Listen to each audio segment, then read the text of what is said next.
we can't really avoid today talking about the riots in London. No. Which is obviously the most interesting thing going on this week that has to do with globalization.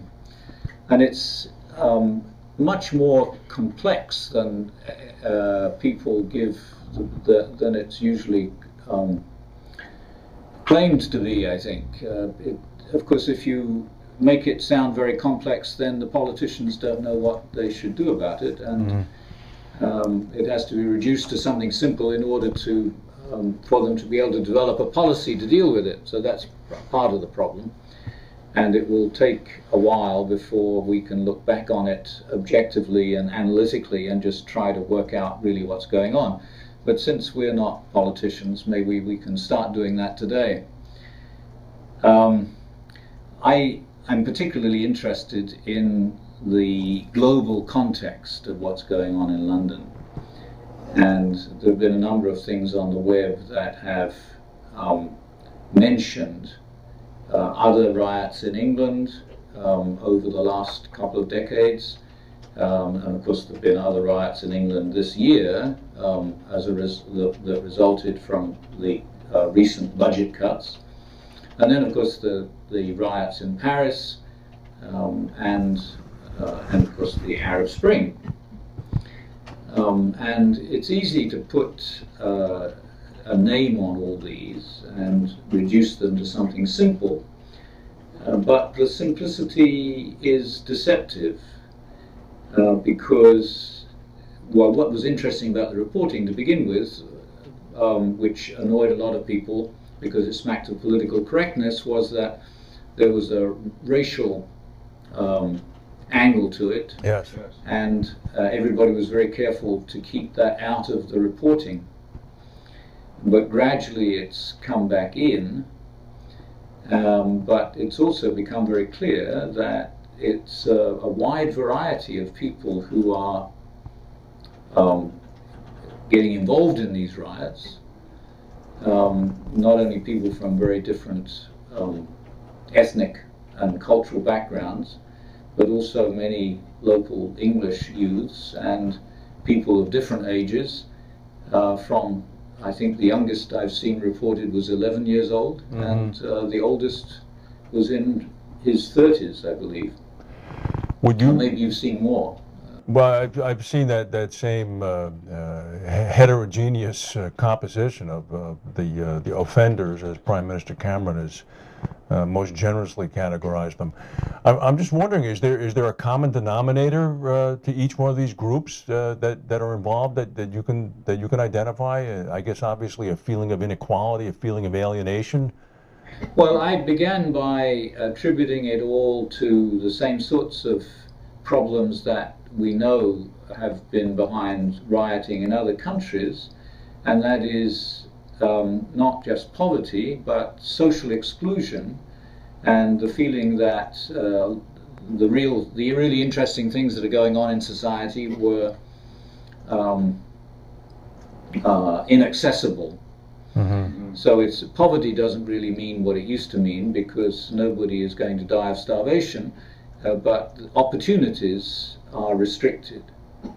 So, and I think that that England is probably one of the most diverse countries in the world at the moment, or at least in the OECD countries, and London, even though it's not by any means the largest global city, may be the most diverse global city. And there may even be the greatest range of inequality between the richest bankers and the poorest immigrants. So you would draw a logical connecting line from, for example, the Arab Spring motivations to what's gone on in London and in England over the past week or so. Well, I think obviously one can't say that they're the same thing, because the situations are very different. But there are similarities, and the similarities are that well, the person who self-immolated in Tunis did it because of of social exclusion and lack of opportunity and restrictions on what he could do.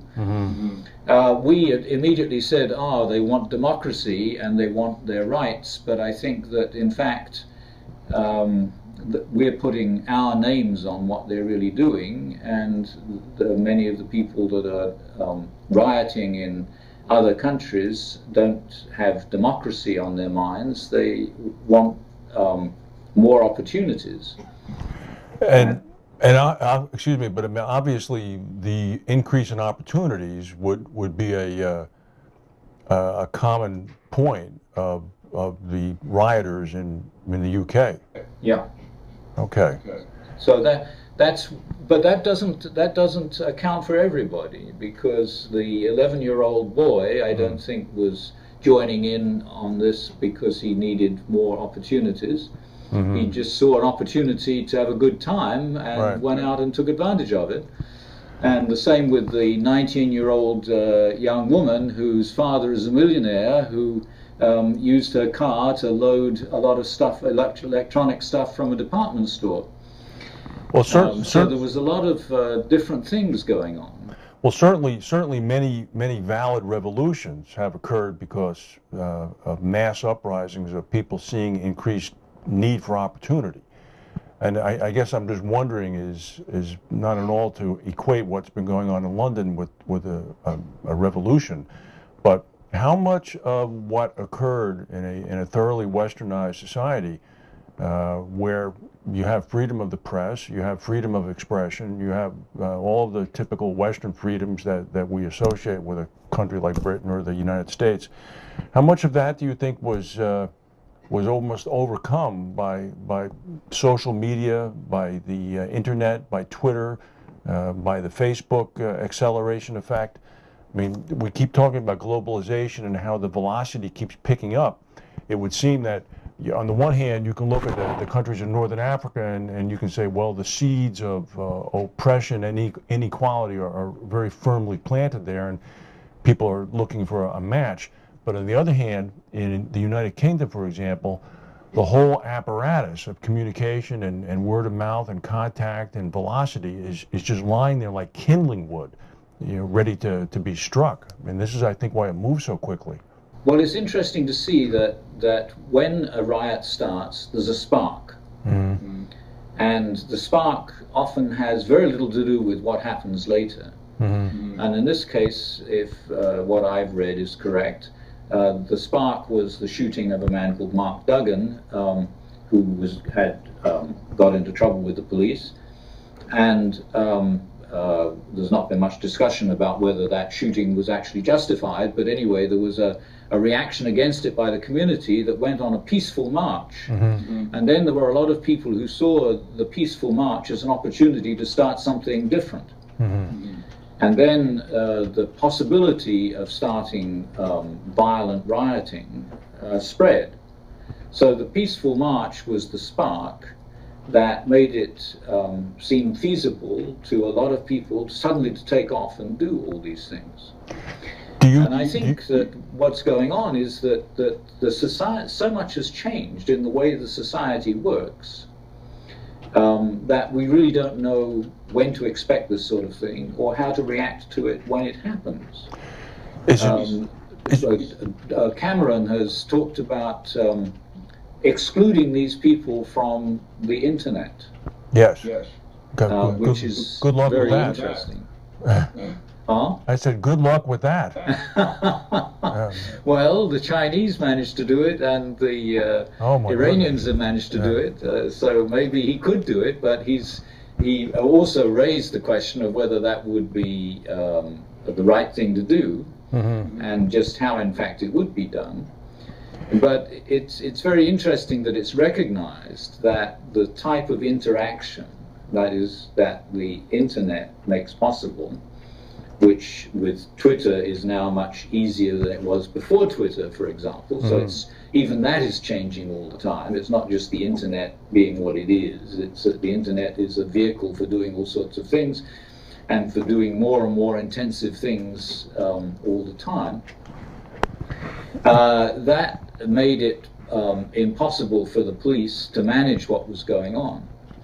and this has been the case, I think, that since the very early stages of modern developments in society, that we're so good at finding new ways to do things, and our institutions never keep up with what we're trying to do. Capitalism needs to be regulated, but the regulation is always way behind the entrepreneurial initiatives of the people that are in the vanguard of it. Right, we're always closing the barn door after the horse is out. Yeah, and I think it's same with these negative things as it is with the more positive things. One thing that I noticed on American TV this morning, who have correspondents over there now in response, that they were interviewing men on the street and women on the street in London, and one common refrain I kept hearing was that this kind of thing would not happen in the United States because the police would not have let it get out of hand. And I guess I'm just wondering, because the Prime Minister said this morning in front of Parliament that the police actually mishandled the situation, treating it as a civil disturbance rather than as a criminal action. And he has now sworn that this is going to change in the future. So I'm just wondering, what did you think of the government response to this in the early days of it? Well, the police action in England is now much more determined than it used to be. That is, they're catching up with the way things are changing. And of course now the police actually carry firearms, which they never used to. So I'm not sure that they're always competent, efficient, or whether they always do use the right methods, but they seem to be catching up with the problems. What worries me is if a spark of that type were to occur in a big city in this country, especially if the Tea Party manages to continue to have influence on budget cuts, how things might spread in this country. Because what surprised us more than anything else in England, I think, is the way the rioting spread throughout half of London, and then to other cities. And in Manchester, I believe, it was mostly white. Yeah, Manchester, I think I believe there were 3 people killed in Manchester. I thought that was Birmingham. It could have been Birmingham. It might have been Birmingham in a car. Anyway, there's been a great deal of variation. And so there's obviously an enormous amount of tinder lying around and actually I've read that there's 20% unemployment in a certain age range in large cities. Right. It's been a long time in the United States since we've had non-racial civil disturbances on a mass scale that were primarily driven by economic inequality, hasn't it? It has. It has. Because, in fact, even though inequality has been increasing, I think, and there have been all sorts of other social problems, we haven't had a major turn down here that's affected everybody until very recently. So I wonder whether this will, in fact, be seen by the government here, and for that matter in France and some other countries, as a wake-up call that they have to really be very careful to manage the society and not simply withdraw government from the society, which is what, of course, people on the right-hand end of the political spectrum always want to do. Let me ask a question. I know we're coming to the end of our time, but let's presume that in Washington, in the FBI headquarters building, there is a task force that exists that is charged with looking at the potentiality for English type of riots in the United States.